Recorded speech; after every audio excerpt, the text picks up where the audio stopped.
Bismillahirrahmanirrahim. Assalamualaikum warahmatullahi wabarakatuh.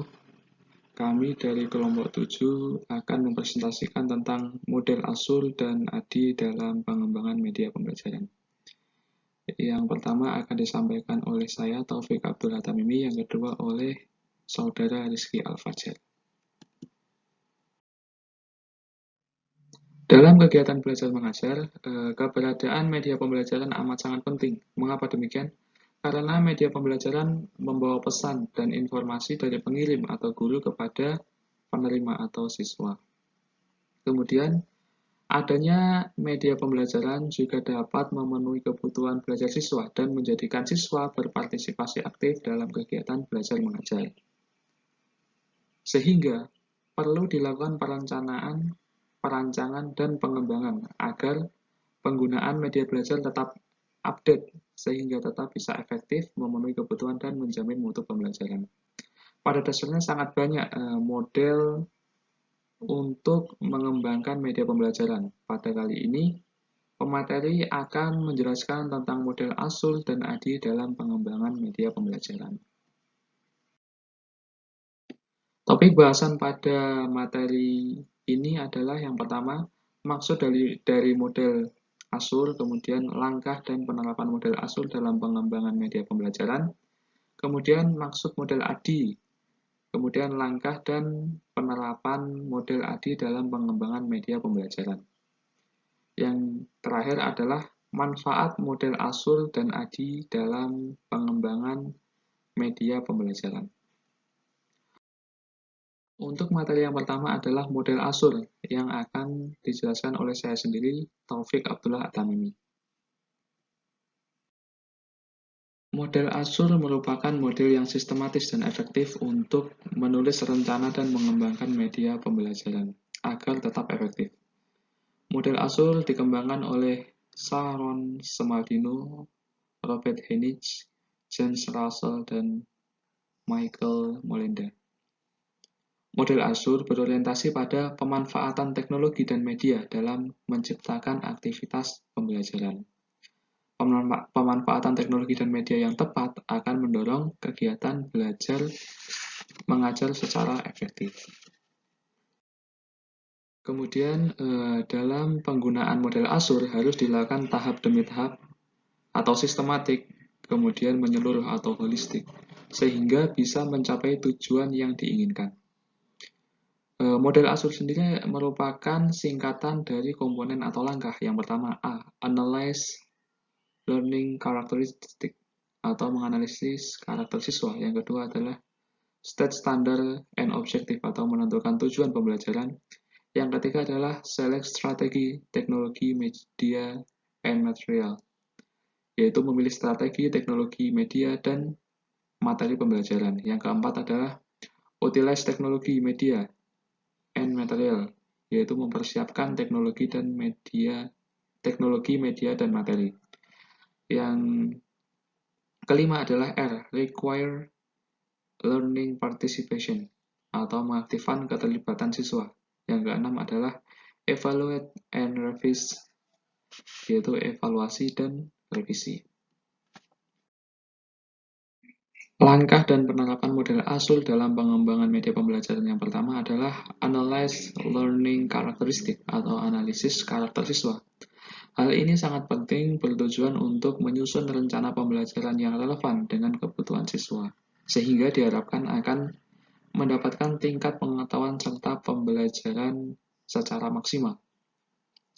Karakter siswa yang perlu dianalisis sebelum penyusunan rencana pembelajaran adalah ada 5. Yang pertama, karakter umum yang mencakup usia, jenis kelamin, prestasi yang telah diperoleh, etnis, budaya, dan tingkat ekonomi orang tuanya. Kemudian kecakapan dasar, yaitu faktor bawaan yang berkenaan dengan pengetahuan dan prestasi yang pernah diperoleh sebelumnya, seperti kemampuan baca tulis, kemampuan menyunting data, kemampuan mencari informasi dari internet. Yang keempat adalah gaya belajar, yaitu seperti jenis-jenis kecerdasan yang dimiliki siswa, seperti kecerdasan linguistik, kecerdasan visual spasial, kecerdasan musikal, kecerdasan gerak tubuh, dan lain sebagainya. Kemudian kekuatan persepsi siswa dalam merespon, seperti apakah condong kepada ranah visual, audio, atau kinestetik. Yang terakhir adalah kebiasaan siswa dalam memproses informasi. Kemudian selanjutnya adalah yang perlu diperhatikan motivasi, yaitu perhatian siswa terhadap materi pelajaran, kemudian relevansi materi terhadap kehidupan siswa, kemudian keyakinan siswa atas kemampuannya, kemudian kepuasan siswa terhadap materi yang diajarkannya. Kemudian yang terakhir adalah fisiologis atau kesehatan dan lingkungan belajar, yaitu guru juga harus mempertimbangkan aspek kesehatan dan lingkungan belajar siswa dalam pemilihan teknologi yang digunakan sehingga akan tepat sesuai dengan proses pembelajarannya. Langkah dan penerapan model ASUR yang kedua yaitu State Standard and Objectivities. Tentunya sebelum merancang atau mengembangkan media pembelajaran harus memperhatikan standar kurikulum yang berlaku seperti standar isi, standar proses, standar sarana prasarana, termasuk standar teknologi. Hal ini penting karena akan bermuara pada tujuan pembelajaran. Dalam tujuan pembelajaran terdapat 4 komponen yang penting seperti yang pertama audiens, yaitu orang yang menjadi sasaran dalam kegiatan belajar mengajar, misalnya siswa kelas 2. Yang kedua adalah behavior, yaitu kemampuan apa yang peserta didik dapatkan setelah pembelajaran, seperti dalam hal ini guru lebih baik menggunakan kata mendefinisikan atau mengkategorikan daripada kata mengetahui dan mengerti. Yang komponen yang ketiga adalah condition. Condition di sini adalah peralatan yang bisa digunakan murid untuk menampilkan kemampuan yang didapat. Misalnya, siswa dapat menunjukkan daerah penghasil batu bara setelah diberi salinan peta Indonesia. Kemudian degree.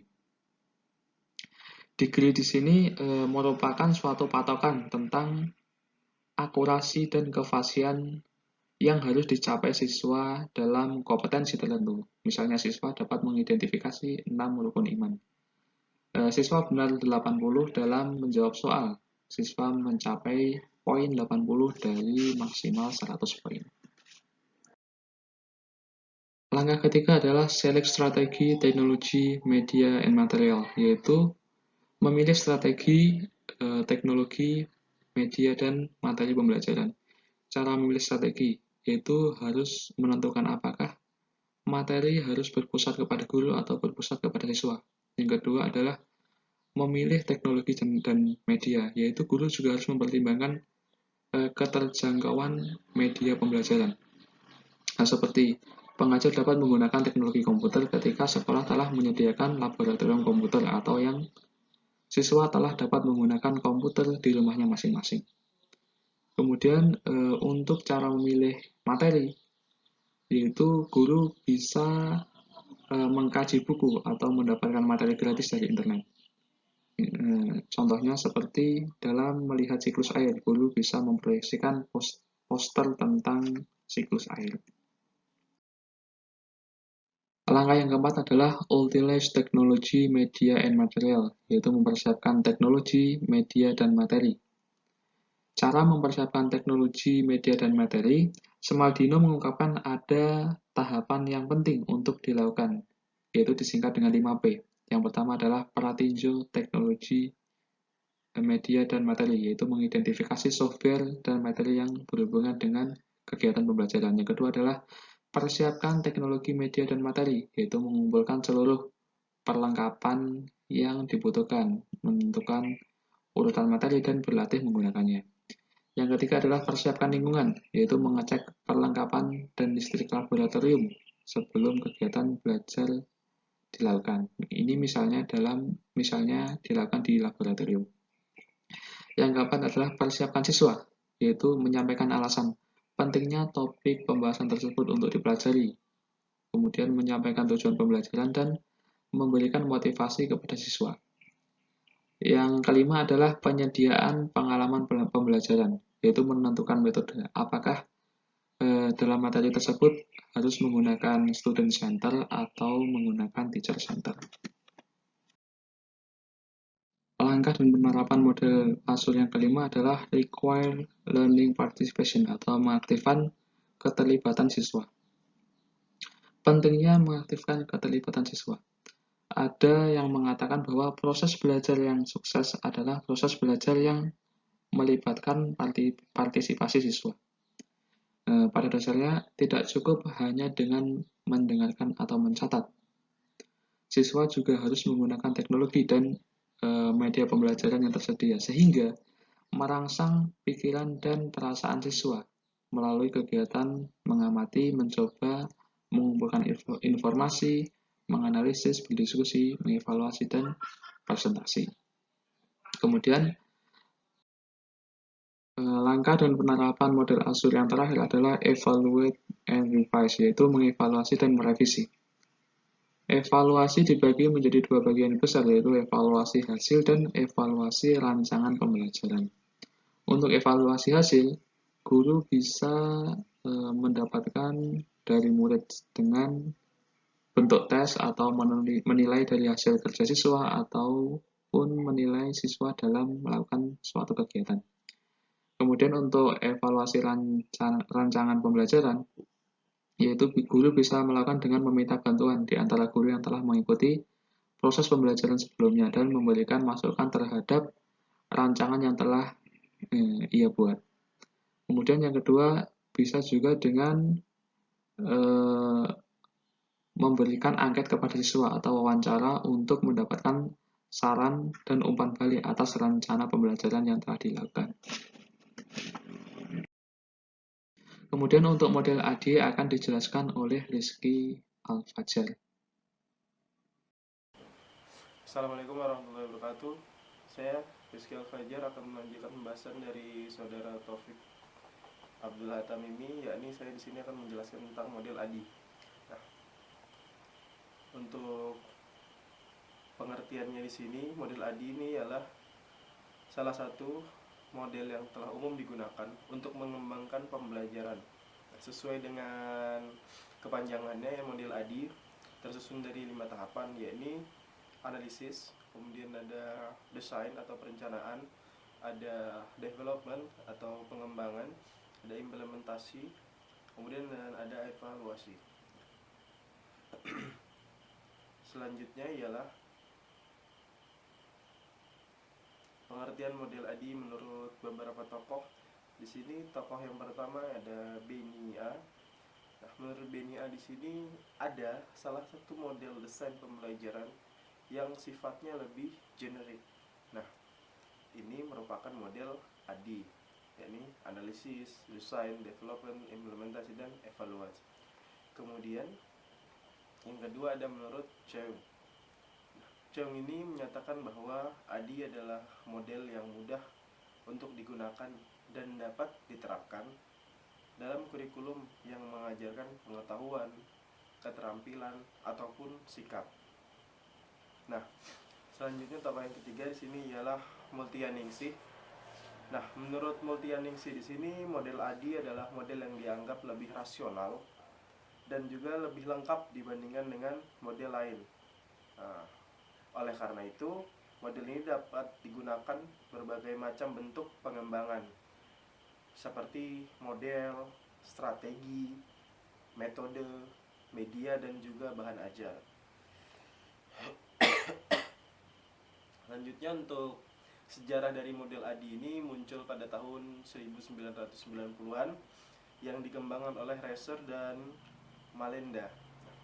Jadi pada awal perkembangannya, model ADI ini sebenarnya digunakan untuk pengembangan aplikasi yang bertujuan melatih pasukan militer Amerika Serikat. Nah, dalam proses pembelajaran untuk beberapa pekerjaan yang berhubungan dengan urusan militer. Selanjutnya di sini adalah tahapan atau langkah-langkah dalam model ADI. Yang pertama ialah tahap analisis. Nah, tahap analisis di sini merupakan suatu proses yang mendefinisikan apa yang akan dipelajari oleh peserta didik. yaitu melakukan tahap-tahapan analisis. Seperti yang pertama ada analisis kinerja. Nah, dalam analisis kinerja ini mulai dimunculkan masalah dasar yang akan dihadapi dalam pembelajaran. Kemudian yang kedua ada analisis siswa. Dalam tahapan ini telaah karakteristik siswa berdasarkan pengetahuan, keterampilan, dan juga perkembangannya. Nah, analisis siswa ini bertujuan untuk meningkatkan kemampuan siswa yang beragam. Nah, dari hasil analisis ini berkenaan dengan kemampuan berpikir kritis dan kreatif dapat dijadikan gambaran dalam mengembangkan media pembelajaran. Kemudian yang ketiga ada tahap analisis fakta, konsep, prinsip, dan juga prosedur materi pembelajaran. Nah, dalam tahapan ini, bentuk identifikasi terhadap materi agar relevan dengan pengembangan media dalam pembelajaran. Tujuan dari tahapan ini ialah untuk mengidentifikasi bagian-bagian utama materi yang akan diajarkan dan juga disusun secara sistematik. Kemudian yang terakhir ada analisis tujuan pembelajaran. Nah, analisis tujuan pembelajaran di sini ialah merupakan langkah yang diperlukan untuk menentukan kemampuan yang perlu dimiliki oleh siswa. Nah, pada tahap ini ada beberapa poin yang perlu didapatkan, diantaranya ialah tujuan pembelajaran yang telah ditentukan dan ketercapaian tujuan pembelajaran. Selanjutnya ialah desain. Nah, pada tahap desain ini istilahnya bisa disebut dengan membuat rancangan atau blueprint. Nah, pada tahap ini tuh diperlukan tujuan pembelajaran yang SMART, singkatan dari spesifik, measurable, applicable, realistic, dan juga times. Nah, jadi guru di sini menyusun tes didasarkan pada tujuan pembelajaran yang telah dirumuskan. Selanjutnya, guru menentukan strategi pembelajaran yang tepat untuk mencapai tujuan tersebut. Ada banyak kombinasi metode dan juga media yang dapat dipilih dan ditentukan yang paling relevan. Selain itu perlu dipertimbangkan juga bahwa sumber-sumber pendukung lain seperti sumber belajar yang relevan. Selanjutnya ada acuan dalam tahapan desain ini. Acuan yang pertama ialah untuk siapa pembelajaran dirancang. Yang kedua adalah kemampuan yang diinginkan untuk dipelajari. Yang ketiga adalah bagaimana materi pelajaran atau keterampilan dapat dipelajari dengan baik. Kemudian yang terakhir, acuan yang terakhir ialah bagaimana Anda menentukan tingkat penguasaan pelajaran yang sudah dicapai. Selanjutnya ialah tahap pengembangan atau development. Nah, pada tahap pengembangan ini ialah proses mewujudkan dari blueprint tadi, yaitu tahap kedua tadi. Nah, yang dibuat menjadi kenyataan.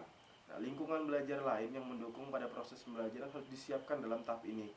Langkah penting dalam melakukan tahap ini ialah uji coba sebelum diimplementasikan, yang merupakan bagian dari salah satu langkah ADI, yaitu evaluasi. Lebih tepatnya evaluasi formatif karena hasilnya digunakan untuk memperbaiki sistem yang sedang dikembangkan.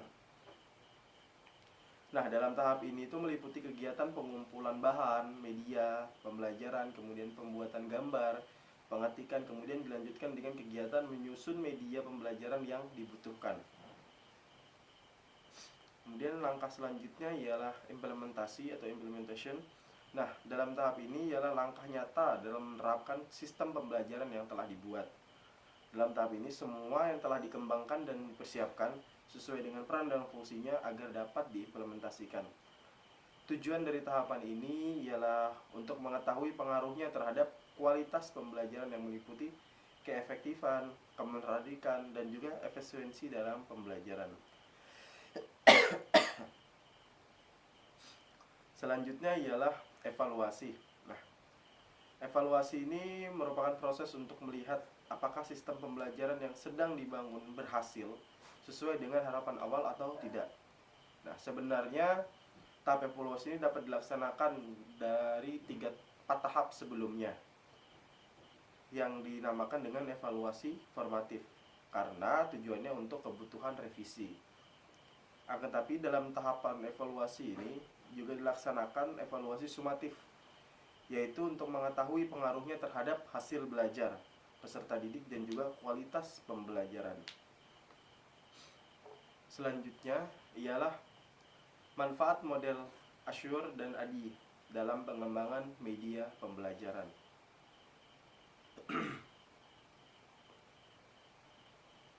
Apabila kita berbicara tentang manfaat, tentunya juga selaras dengan urgensi dari model atau rancangan pembelajaran.